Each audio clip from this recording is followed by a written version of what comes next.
Ma mère a balancé notre dîner de famille en live et m'a traité de raté désespéré. Alors que mon cousin Kevin m'a envoyé un message il y a 1 heure, laconique. Faut que tu vois ça. Désolé pour toi. Avec un lien. Un lien vers son dernier live.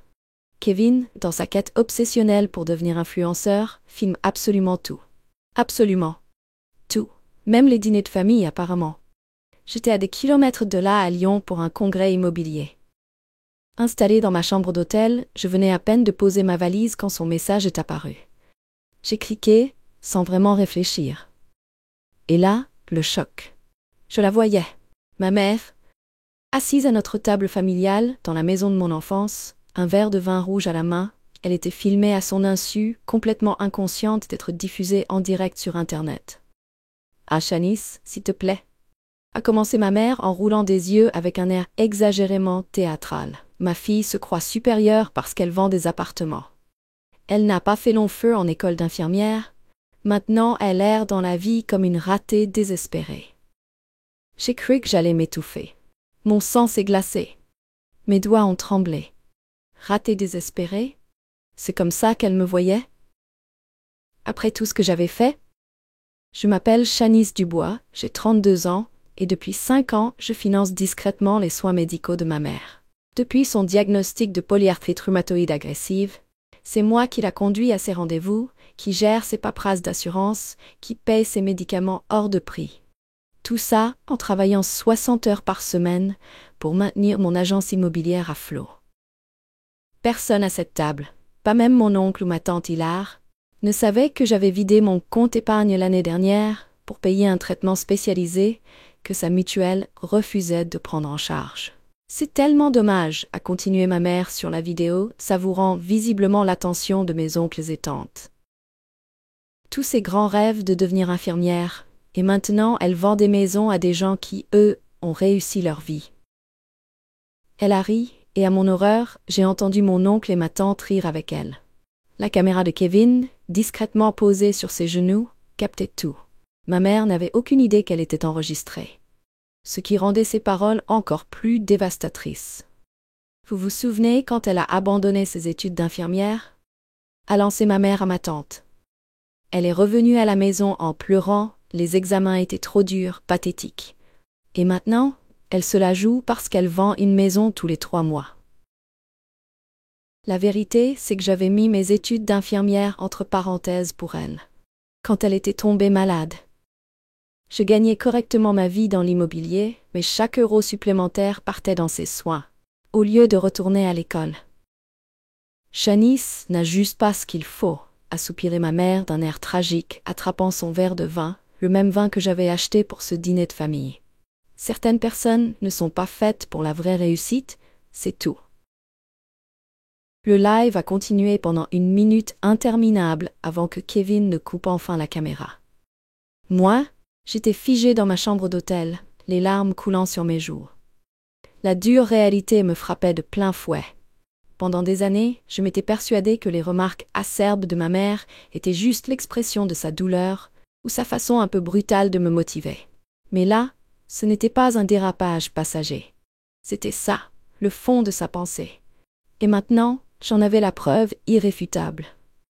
Mon téléphone a vibré à nouveau. Encore un message de Kevin. Je suis vraiment désolée que tu aies vu ça. J'avais pas réalisé ce qu'elle disait avant que ce soit trop tard. Tu veux que je supprime la vidéo? J'ai fixé le message un long moment. Non, j'ai tapé en retour. Laisse-la en ligne. Faut que je te montre un truc demain quand je rentre. Le trajet de retour depuis Lyon le lendemain matin a été un brouillard. J'ai à peine le souvenir d'avoir rendu ma chambre d'hôtel ou des 2 heures de route. Mon esprit ne cessait de repasser en boucle les paroles de ma mère, son rire, son mépris pour la carrière que j'avais construite pour la soutenir. Il y a 5 ans, ma vie était sur une trajectoire complètement différente. J'avais 27 ans, j'étais à mi-parcours de mes études d'infirmière et je m'épanouissais.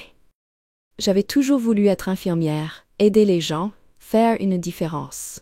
Et puis, l'appel qui a tout changé. Maman s'était effondrée au travail. Hôpital, diagnostic, polyarthrite rhumatoïde agressive, traitement lourd, soins constants. C'est injuste, avait-elle pleuré depuis son lit d'hôpital. Comment je vais faire pour payer tout ça? La Sécu rembourse à peine. Je lui avais pris la main, promis que je l'aiderais. On va trouver une solution ensemble, maman. Papa était décédé quand j'étais au lycée, on n'avait plus que l'une et l'autre. Malgré ses critiques et ses remarques parfois cruelles, je croyais qu'il y avait entre nous un lien profond, essentiel. Elle s'était sacrifiée pour moi quand j'étais petite, cumulant les heures sup pour que je ne manque de rien, pour que j'aie des opportunités. Maintenant, c'était à mon tour d'être là pour elle. En quelques mois, j'avais pris la décision difficile de mettre mes études d'infirmière en pause. L'immobilier, c'était des horaires flexibles et la possibilité de gagner bien sa vie. Je pourrais conduire maman à ses rendez-vous, gérer ses soins et quand même gagner assez pour couvrir nos dépenses croissantes. C'était censé être temporaire. Juste le temps qu'elle se stabilise. Juste le temps d'économiser pour reprendre mes études.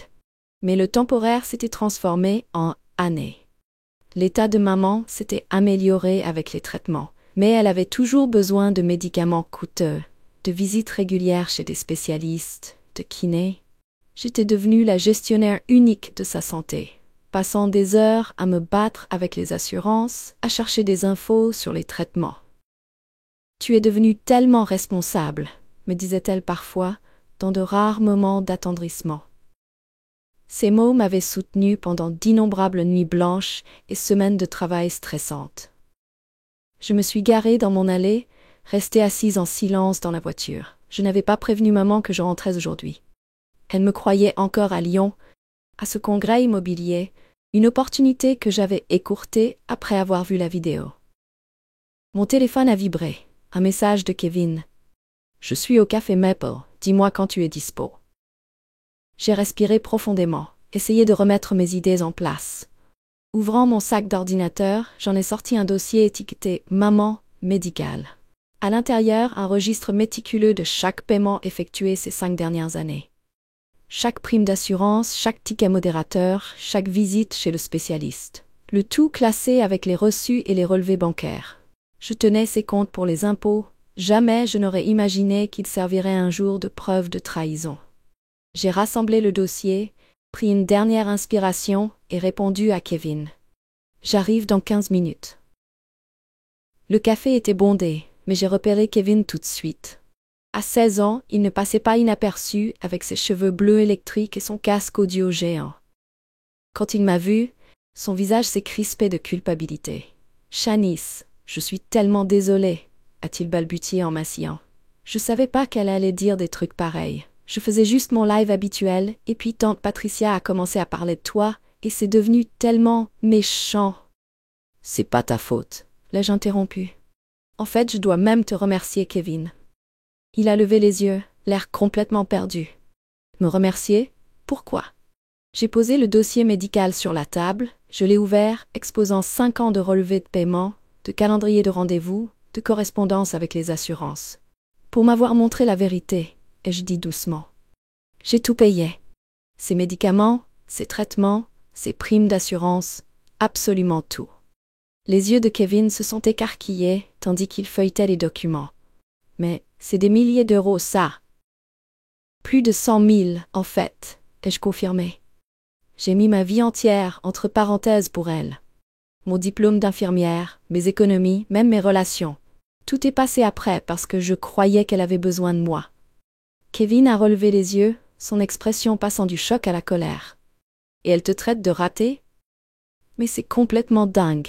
J'ai hoché la tête, un étrange calme m'envahissant. J'ai toujours pensé que ces critiques étaient sa façon de me motiver, que au fond, elle appréciait ce que je faisais. J'ai ri amèrement. Je crois que je me suis trompée. Qu'est-ce que tu vas faire? A demandé Kevin. J'ai repris le dossier. Ma décision se cristallisait à mesure que je parlais. J'en ai fini. J'ai déjà préparé les papiers pour me retirer de ses comptes. Tu vas pas la confronter? J'ai secoué la tête. Quel intérêt? Elle nierait ou dirait que je suis trop sensible. J'ai sorti mon téléphone, ouvert mon appli bancaire. J'ai mis de côté un peu d'argent chaque mois dans l'espoir de retourner un jour à l'école d'infirmière. Maintenant, je vais l'utiliser pour ça. En parlant, j'ai viré les fonds que j'avais mis de côté pour le prochain traitement de ma mère sur mon compte épargne personnel. Le geste était minime, mais il me semblait monumental. « Waouh » a soufflé Kevin. « T'es sûr de toi ?»« Jamais été aussi sûr de rien » ai-je répondu, surprise moi-même de la fermeté de ma voix. J'ai passé 5 ans à être son filet de sécurité, pendant qu'elle méprisait tout ce que je fais. Ça s'arrête aujourd'hui. J'ai montré à Kevin la lettre d'admission au programme d'infirmière que j'avais reçue il y a des mois, celle que j'avais failli reporter encore une fois à cause des traitements prévus pour maman. « Je commence à la rentrée » lui ai-je annoncé. « Et cette fois, je ne reporte plus rien. » Kevin a tendu la main par-dessus la table, a serré la mienne. « Je t'enverrai la vidéo complète au cas où tu en aies besoin. » En nous séparant, j'ai senti le poids d'années d'obligations se soulever. Pour la première fois depuis si longtemps, je me choisissais moi.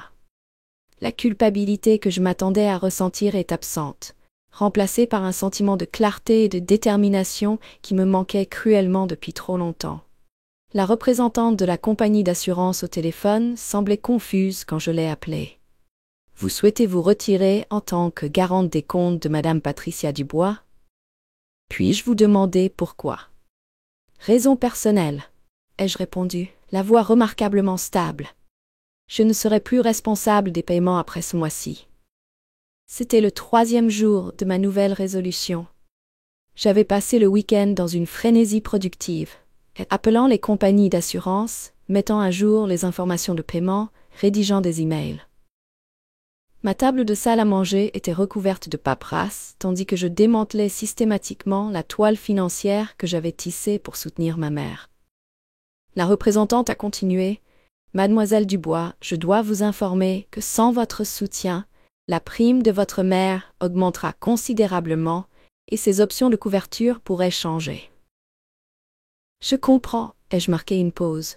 « Pourriez-vous, s'il vous plaît, envoyer un courrier formel expliquant ces changements à son adresse personnelle? Je veux m'assurer qu'elle soit pleinement informée. » Je savais exactement ce que je faisais. La lettre arriverait dans une semaine, me laissant le temps de mettre en œuvre le reste de mon plan avant l'inévitable confrontation. Mon téléphone vibrait de messages de ma mère depuis la veille. Elle n'avait aucune idée de ce que je tramais, mais elle s'attendait à ce que je la conduise chez le médecin ce matin-là. Je n'étais pas venue. « T'es où ? J'attends depuis 1 heure. Le cabinet médical a appelé, ils disent que ma carte de mutuelle a été refusée. Règle ça tout de suite. Tu m'ignores ? Réponds, bon sang, Shanice. » Chaque message renforçait ma détermination. J'ai mis mon téléphone en silencieux, continué mon travail.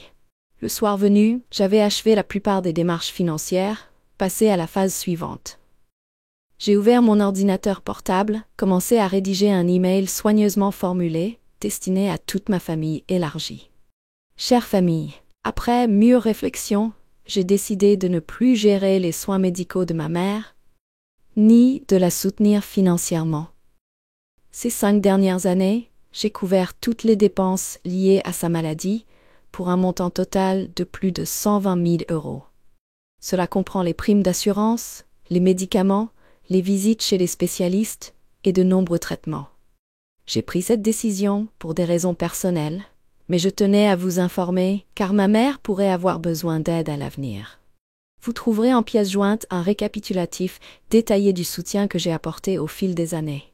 Si l'un d'entre vous souhaite l'aider, j'espère que vous comprendrez que cette décision n'a pas été prise à la légère. Cordialement, Shanice. J'ai joint le tableur que j'avais créé, documentant chaque paiement, chaque rendez-vous, chaque heure passée à gérer ses soins. Les preuves étaient irréfutables. Kevin m'avait envoyé la vidéo intégrale du live, comme promis. Je l'ai téléchargée, sauvegardé plusieurs copies, une sur mon ordi, une sur mon cloud, une sur une clé USB. Je n'avais pas de plan précis pour cette vidéo, mais un 6e sens me disait qu'elle pourrait être nécessaire. La sonnette a retenti, me faisant sursauter. À travers le Judas, j'ai vu ma mère debout sur mon perron, le visage déformé par la colère. J'ai reculé, le cœur battant la chamade. « Shanice, je sais que tu es là. Ouvre cette porte, immédiatement. » Je suis restée silencieuse, observant son ombre se déplacer sous la porte. « Tu as manqué 3 de mes appels. Mon renouvellement de médicaments a été refusé à la pharmacie. Qu'est-ce que tu fabriques ? J'ai respiré profondément, parlé clairement à travers la porte. J'arrête, maman, je ne fais plus ça. Tu vas bientôt recevoir des informations de la compagnie d'assurance. Je te conseille de lire ça attentivement. De quoi tu parles? Ouvre cette porte. Non. Ce simple mot était lourd de sens sur mes lèvres. J'ai entendu ce que tu pensais vraiment de moi. Je crois qu'il est temps qu'on refasse nos vies, chacune de notre côté. Un moment de silence confus, avant qu'elle n'explose. C'est à cause de l'argent, c'est ça, après tout ce que j'ai fait pour toi. J'ai failli rire de l'ironie.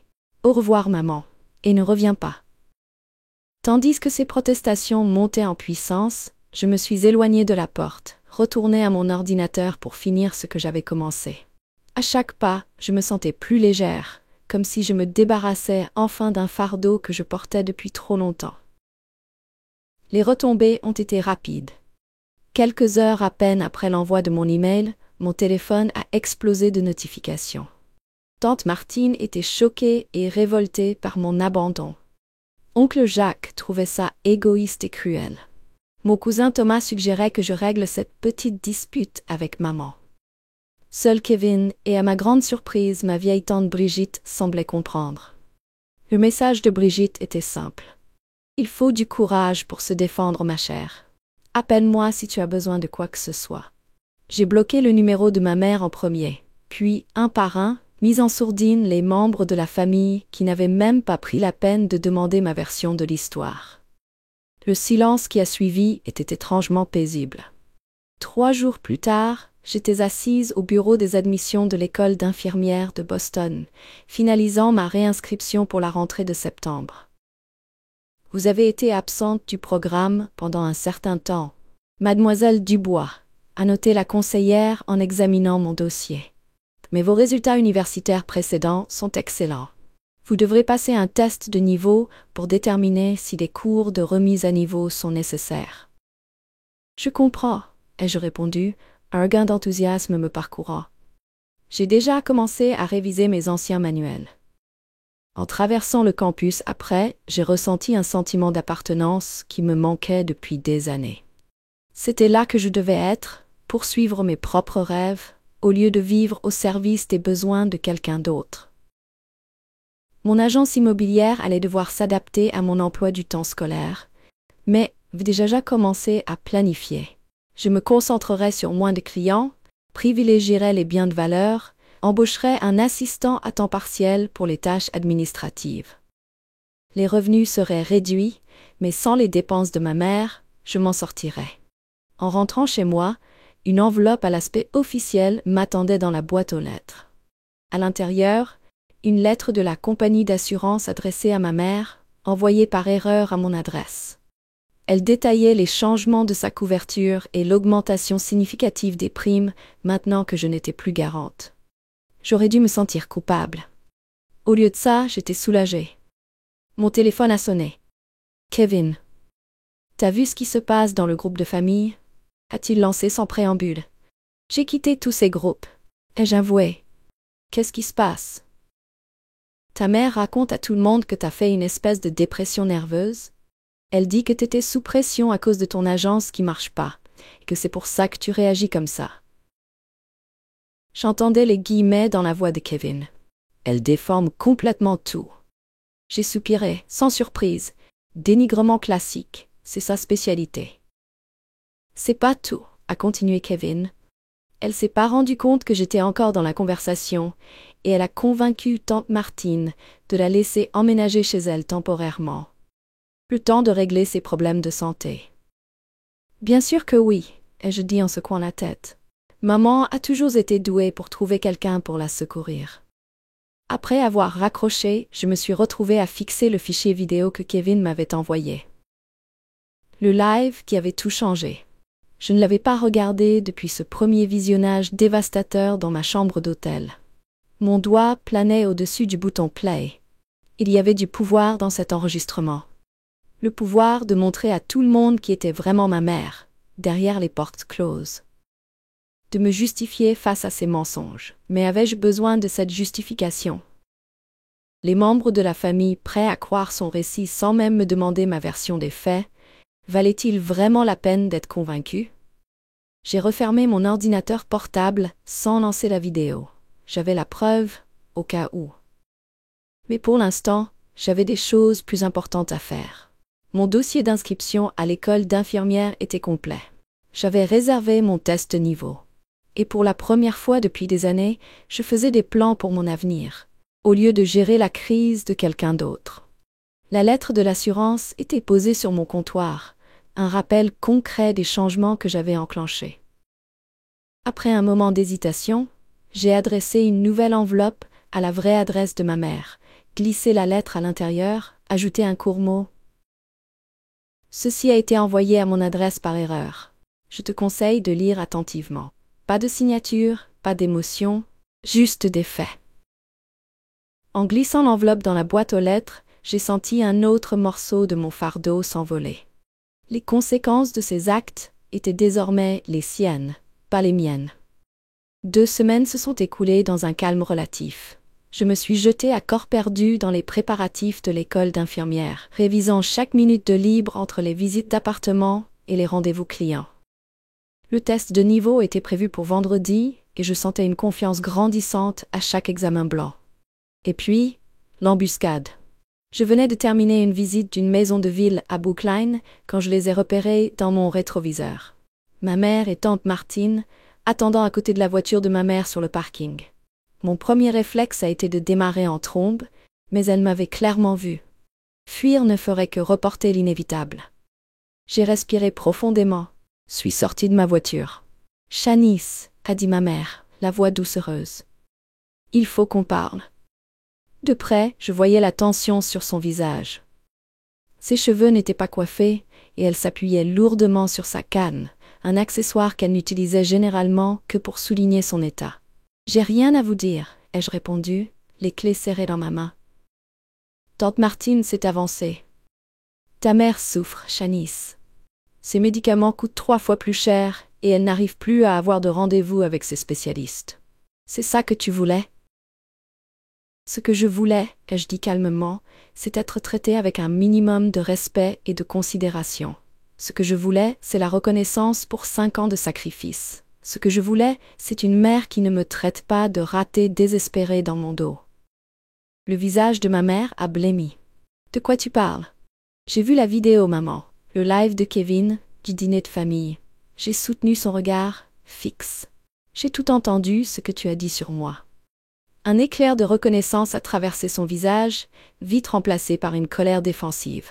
« Tu déformes tout, hors de contexte. Je me suis juste un peu défoulée. Tout le monde fait ça. » Tante Martine avait l'air perdue. « Quelle vidéo, Patricia?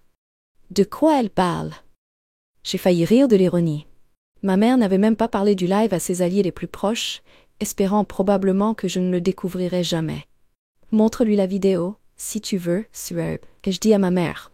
Ou pas, ça change rien, ma décision est prise. » Ma mère a changé de tactique, la voix brisée. « Je suis ta mère, Shanice. Après tout ce que j'ai fait pour toi, comment tu peux m'abandonner au moment où j'ai le plus besoin de toi? » Quelque chose s'est brisé en moi. 5 ans de rancœur contenue ont reflué à la surface. « Tout ce que t'as fait pour moi ?» ai-je répété incrédule. « Laisse-moi te dire ce que moi j'ai fait pour toi. J'ai mis ma vie entière entre parenthèses. J'ai dépensé plus de 100 000 € pour tes soins. Je t'ai conduite à chaque rendez-vous, géré chaque ordonnance, battu avec les assurances à ta place. Et en retour, tu m'as traité de pathétique. Tu t'es moqué de ma carrière. La carrière que j'ai construite spécialement pour te soutenir. » Mes mains tremblaient, mais ma voix restait ferme. J'ai envoyé les preuves à toute la famille. Chaque paiement, chaque rendez-vous, chaque sacrifice. Alors viens pas me faire croire que c'est moi la méchante dans cette histoire. Tante Martine regardait ma mère différemment maintenant, le doute s'insinuant dans son expression. « Patricia, » a-t-elle dit lentement, « qu'est-ce qu'il y avait exactement dans cette vidéo? » Ma mère l'a ignorée, concentrant son désespoir sur moi. « Je suis désolée si j'ai blessé tes sentiments, mais c'est une réaction excessive, Shanice. Je suis confrontée à de graves problèmes de santé. » « Je suis au courant, » ai-je répondu calmement, « et je t'ai apporté 5 ans de soutien continu. Maintenant, c'est au tour de quelqu'un d'autre. » Je me suis tournée vers tante Martine. Elle habite chez toi maintenant, c'est ça? Elle t'a déjà demandé de l'argent? Combien de rendez-vous chez le médecin tu l'as déjà conduite? Combien d'ordonnances t'as récupérées? Le silence d'Otmartine était une réponse suffisante. C'est bien ce que je pensais, ai-je conclu, me retournant vers ma voiture. Je vous souhaite bonne chance à toutes les deux. Mais moi, je me laisse plus manipuler. C'est pas fini, Shanice, a crié ma mère derrière moi. On peut pas tourner le dos à sa famille comme ça. Je me suis arrêtée, la main sur la portière de la voiture. T'as raison sur un point, maman. La famille ne tourne pas le dos à sa famille. Mais la famille ne se déchire pas non plus et ne profite pas les uns des autres. Alors, demande-toi peut-être qui a vraiment tourné le dos à l'autre en premier. En m'éloignant, j'ai jeté un coup d'œil dans mon rétroviseur. Ma mère gesticulait sauvagement, reprochant clairement quelque chose à tante Martine. Certaines choses ne changeraient jamais, ai-je pensé. Mais moi, j'avais changé. Et tandis que je rentrais chez moi pour continuer à réviser pour mon examen d'infirmière, j'ai réalisé que je ne me sentais plus coupable. Pour la première fois depuis des années, je me sentais libre. 3 mois se sont écoulés à une vitesse folle. J'ai réussi brillamment mon test de niveau d'infirmière, me suis inscrite au programme accéléré pour les étudiants en reprise d'études et réorganisé mon agence immobilière pour l'adapter à mon nouveau rythme.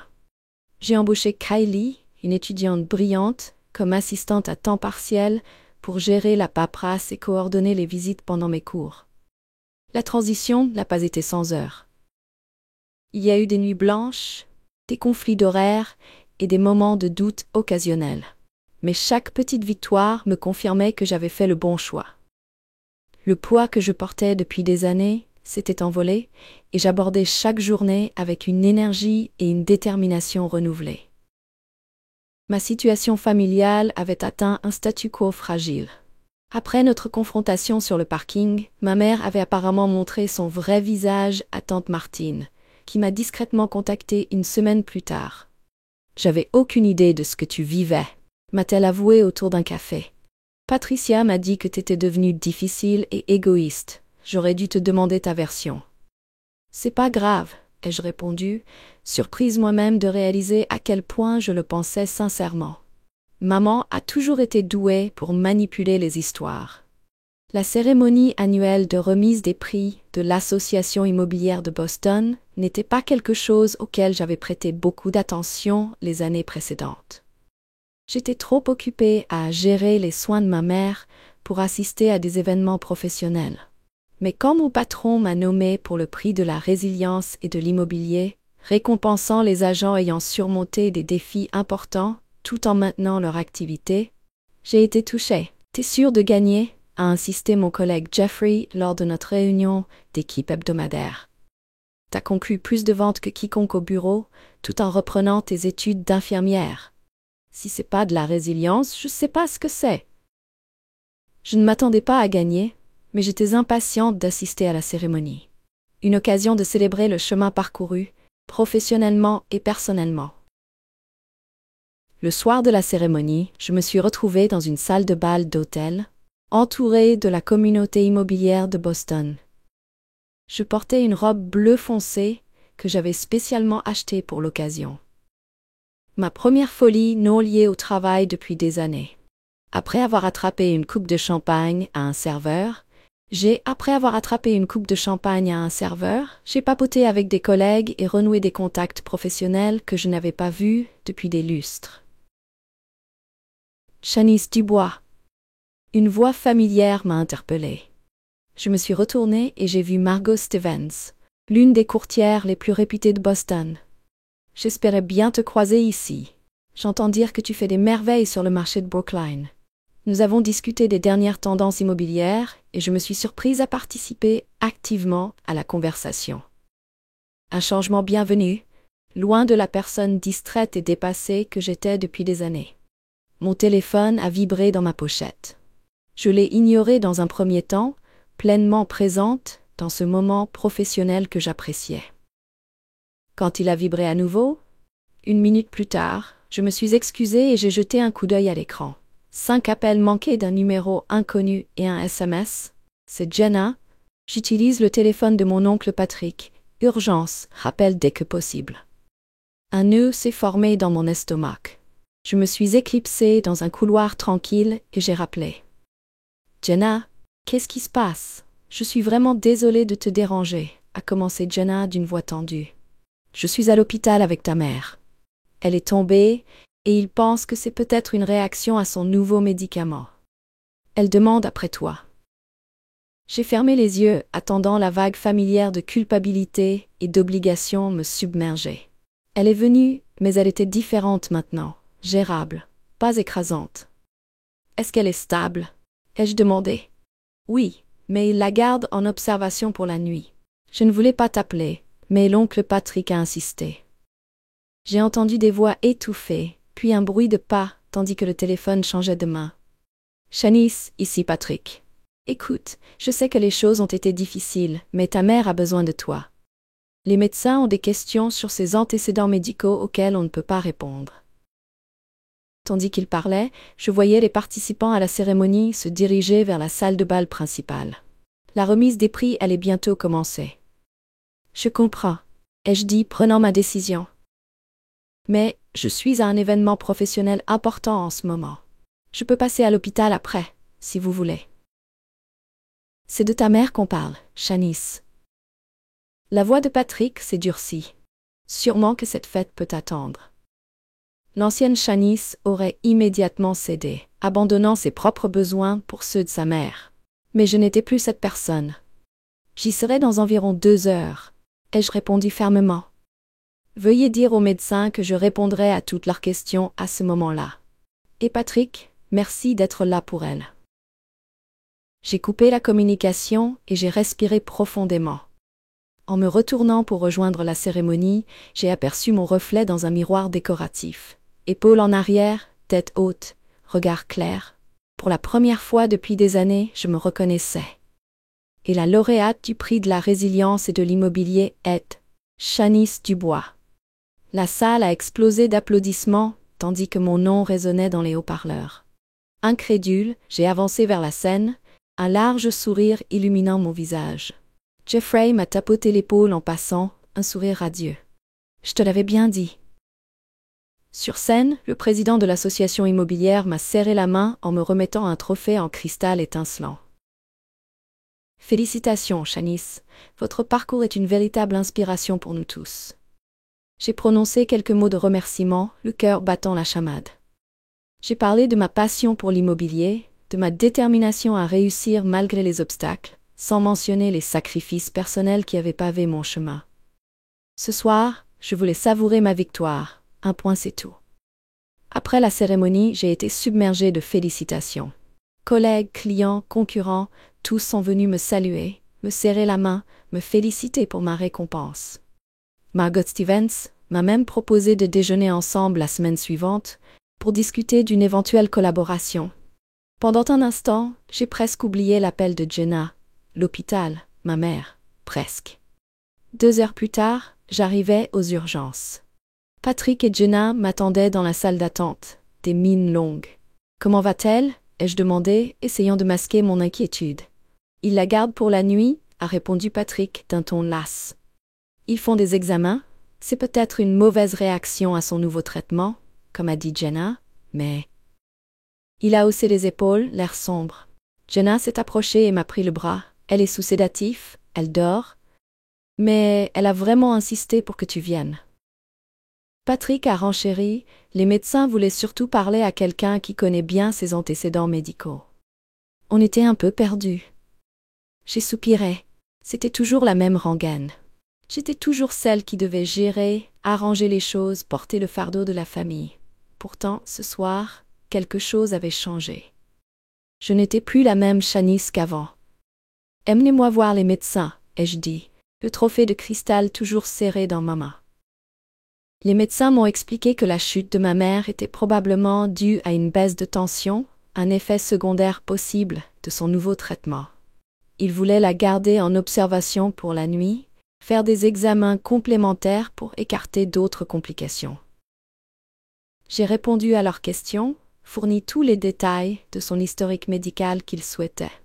J'ai joué mon rôle, celui de la fille responsable, efficace compétente, celui qu'on attendait de moi. Mais cette fois, je le faisais à ma manière, selon mon propre calendrier. Avant de partir, j'ai jeté un coup d'œil dans la chambre de ma mère. Elle dormait profondément, le visage paisible sous l'effet des sédatifs. Jenna était assise à son chevet, lisant un magazine. Patrick était sorti téléphoner. J'ai hésité un instant, puis j'ai déposé le trophée en cristal sur la table de nuit, à côté du bouquet de fleurs fanées. Un message silencieux, ambigu. Une preuve tangible de ma réussite, déposée comme un défi, un reproche, ou peut-être un au revoir. Les semaines suivantes ont filé à toute allure. Les cours d'infirmière étaient intenses, passionnants, le travail à l'agence immobilière, bien réduit, restait prenant. Kylie, mon assistante, s'est révélée être une aide précieuse, dynamique et efficace. Je jonglais entre les partiels, les visites d'appartements, les dossiers clients et les nuits blanches à réviser mes cours d'anatomie. J'étais épuisée mais étrangement sereine. J'avais trouvé mon rythme, mon équilibre. Ma vie m'appartenait enfin. Ma mère est rentrée chez elle après quelques jours à l'hôpital. Je ne l'ai pas appelée, pas plus qu'elle ne m'a contactée. Les rares nouvelles que j'avais d'elle me parvenaient par Jenna ou parfois tante Martine. Elle était installée chez tante Martine, semblait aller physiquement mieux, mais son humeur restait massacrante. À en croire mes sources, elle se plaignait sans cesse de son nouveau traitement, critiquait ouvertement tante Martine et ne cessait de raconter à qui voulait l'entendre à quel point j'étais ingrate et égoïste. Le récit de ma dépression nerveuse et de mon abandon devenait une légende familiale. Je préférais en rire. La vérité, je la connaissais. C'était tout ce qui comptait. Un dimanche après-midi, alors que je révisais mes notes de cours dans un café, j'ai aperçu une silhouette familière à travers la vitrine. Ma mère. Debout sur le trottoir, hésitante, le regard perdu. Mon cœur a raté un battement. J'ai failli me cacher sous la table. Puis, j'ai respiré profondément, me suis redressée et j'ai attendu. Elle est entrée dans le café, a balayé la pièce du regard et m'a repéré. Nos yeux se sont croisés. Un éclair de surprise puis de colère a traversé son visage. Elle s'est approchée de ma table, la canne claquant sur le sol. « Shanice, il faut qu'on parle. » Sa voix était rauque, moins assurée qu'à l'accoutumée. « Maman ?» ai-je répondu calmement, reposant mon stylo. « Je t'écoute. » Elle s'est assise en face de moi avec difficulté, a posé sa canne contre la table. Un long silence s'est installé, lourd de tensions non dites. Finalement, elle a brisé le silence. J'ai reçu la lettre de l'assurance. Son ton était accusateur. « Je sais, » ai-je répondu simplement. « Tu te rends compte de ce que tu as fait? Mes primes, c'est hors de prix. Et mes médicaments, ils ne sont plus remboursés. Comment je suis censée faire maintenant? » Sa voix montait crescendo, teintée d'une plainte amère. « Je t'ai envoyé un récapitulatif de toutes les dépenses que j'ai assumées pendant 5 ans, ai-je rappelé, gardant mon calme. Plus de 120 000 €, maman. C'est une somme considérable. Je pense qu'il est temps que d'autres membres de la famille prennent le relais, comme je l'ai expliqué dans mon email. » Elle a soufflé, exaspérée. « Mais, c'est toi ma fille. C'est toi qui dois t'occuper de moi. C'est ton devoir. » Ses yeux brillaient de larmes de colère et d'indignation. « J'ai fait mon devoir, maman, » ai-je répondu doucement, mais fermement. Pendant 5 ans. Maintenant, c'est mon tour de vivre ma vie. De réaliser mes rêves, de devenir infirmière comme je l'ai toujours voulu. Elle m'a fixée, incrédule, comme si elle ne comprenait pas un seul mot de ce que je disais. Infirmière, c'est ça tes rêves, vraiment? Après tout ce que j'ai sacrifié pour toi, tu me laisses tomber pour ça? Son mépris était palpable, glacial. J'ai soupiré, c'était peine perdue. Elle ne comprendrait jamais, ne verrait jamais l'étendue de mes sacrifices, ni la profondeur de mes blessures. Mais ce n'était plus mon problème. Je n'avais plus à me justifier, à me défendre. J'avais fait ce que j'avais à faire. J'avais tracé ma ligne. Ma vie commençait maintenant. Je me suis levée et ramassé mes affaires. Je dois y aller, maman. J'ai un partiel d'anatomie à préparer.